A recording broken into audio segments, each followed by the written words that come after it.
my friends, we are live on this weekend in 2024 in February.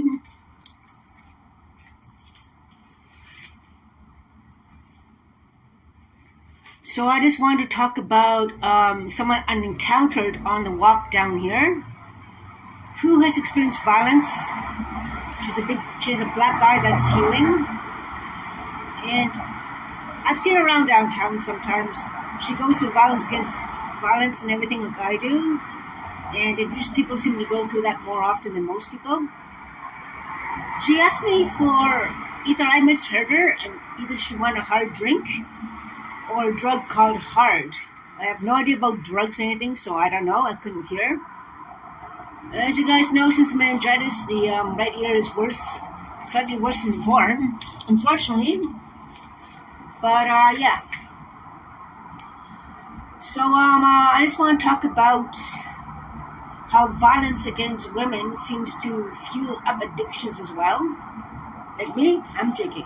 Honestly speaking, I only drink a lot when I get traumatized or triggered through a traumatic event. And yeah, that seems to be my pattern. I noticed. I'm recognizing that. There's more support than usual. And I don't drink more than 10. I maybe drink 6 or 7 in a day period. I'm on my third one now. Honesty. And yeah, I come a long way from 14 to maybe 7 or 6 a day now, which is not too bad. And yeah, trauma triggers addictions. Like for some people they do drugs, some people they drink. I drink. Some people to try to numb the pain of abuses and to try to forget the abuse.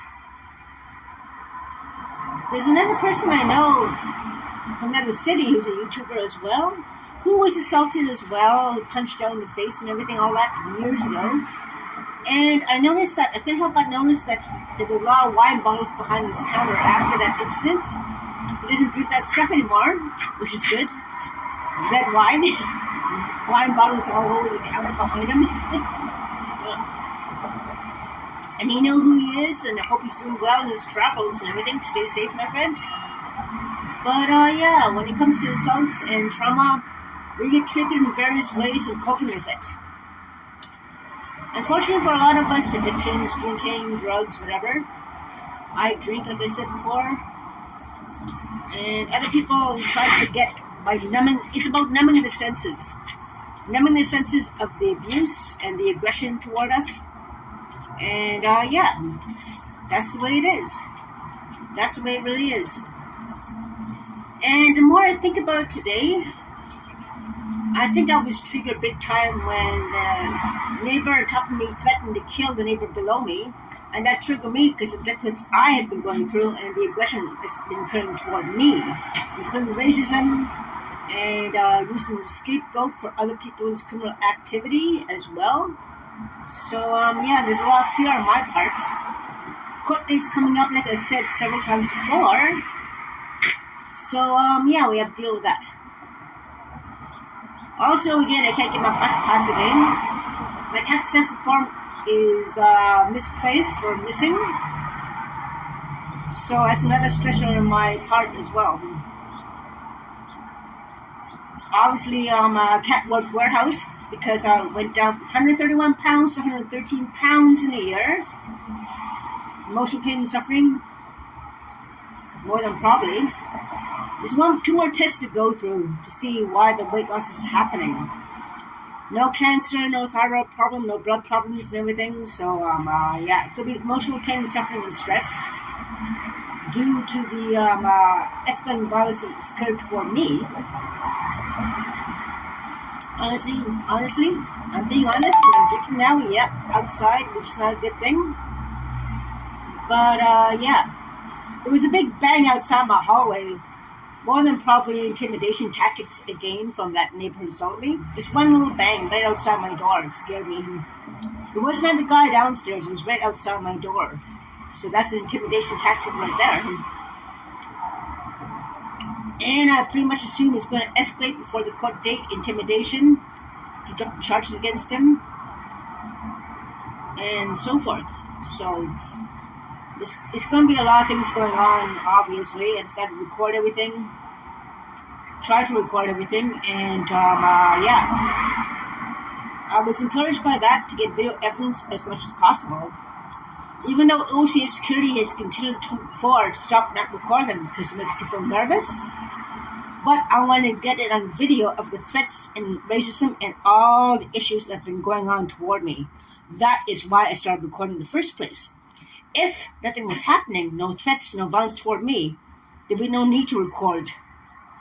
But there is a need. So you got to use your head and use perfect logic. Simple logic is to dictates to record and try to get the violence on video, because it's hearsay other than that. So that's why I try to record and video record everything. Violence has been inflicted enough on me as is, I'm a business person, and it's going on with this poor lady I encountered walking here, and I gave her a hug and told her to hang in there. So she needed the hug. And we all need the support systems. And we all need outreach to reach out to us to help us out during these times of crisis.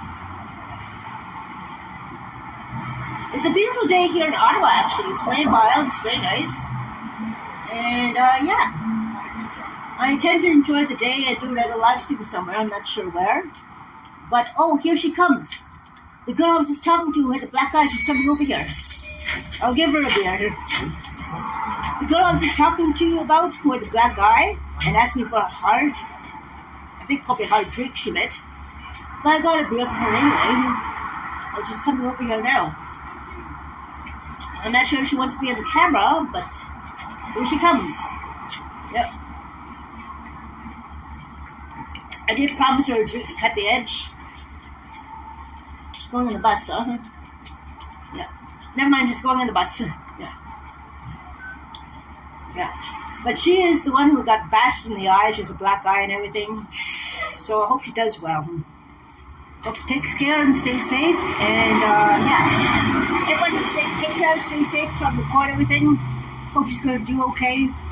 And it's tough when you have a support system. But racism is out there. Sometimes you get bombarded relentlessly with racism. So it's hard to cope with, even with the positive counseling and positive help you can get. And, take care, my friends. And don't plan to drink more than 7 beers today unless something happens traumatic again. Maybe another threat from the neighbor. Got to record everything all the time. As the court date gets closer and closer. So it's going to be a little tough for me to maintain things mentally and emotionally after the trauma and abuse I've been through and the assaults and threats. Take care, stay safe, make much for listening. Have a great morning. And try to reach out for help and outreach to try to reach out to people who have been abused and subject to violence. Take care, my friends. Make much. Watch your back.